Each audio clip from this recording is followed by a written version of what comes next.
Hello my dear followers and friends. Magandang umaga sa inyong lahat.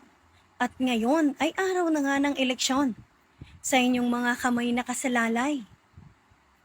Ang kapakanan ng ating baryo. Nasa mahusay na pagpili nyo.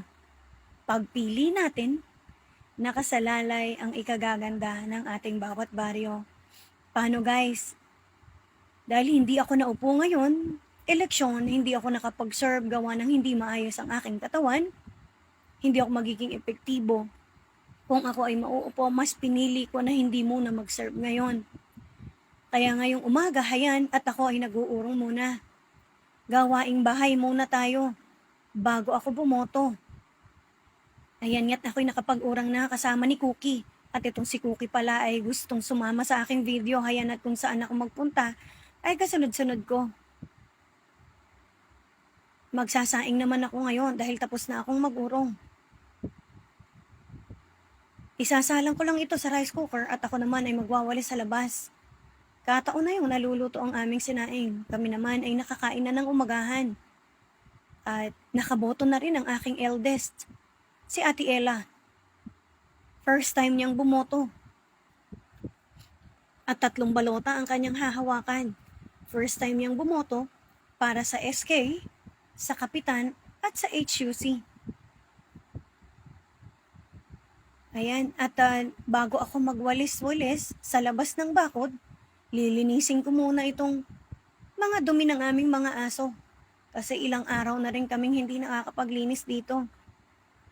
Ngayon lang talagang mag-uundas at panahon ng eleksyon ako nagkaroon panahon dito. Dahil busy lagi.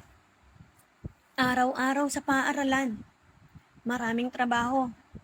Halos madalang mahawakan ng walis at malinis ang bakuran. Ngayon ay nagkaroon ako ng pagkakataon na maglinis dito. Kaya hayan, isang mabilisan lang tayo. Magwawalis ako dito sa mga dumi ng aming mga aso at mga tuyong dahon at maya-maya doon naman ako sa may labas magwawalis. At heto nga, si Blackjack na nanganak ng 5 puppy. Ay kasunod-sunod ko. Waring sinasabi na pakainin ko na rin siya. Hindi pa rin kasi ako nagpapakain ng aso. Inuna ko muna ang maglinis. Kaya hayan, kahit saan ako magpunta ay kasunod-sunod ko. Maging si Sneezy ay nandyan at pakalat-kalat din.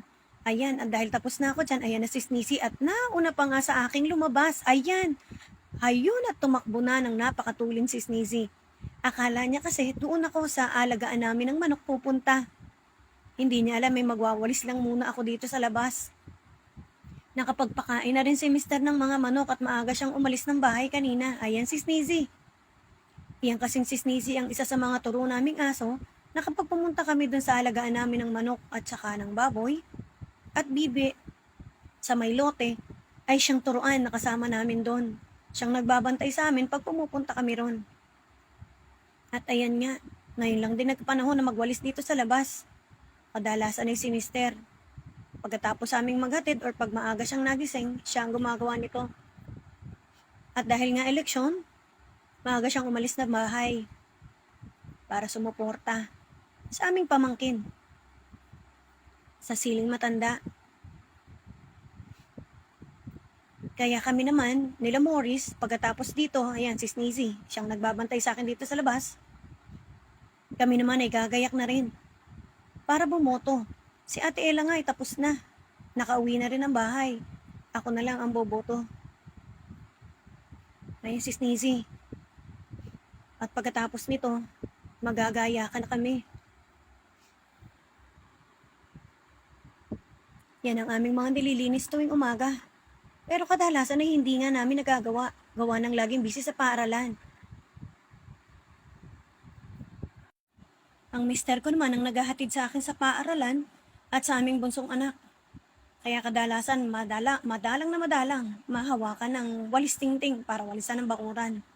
Paano guys? Kung nagustuhan nyo ang aking video, please do comment, heart, and share. Salamat!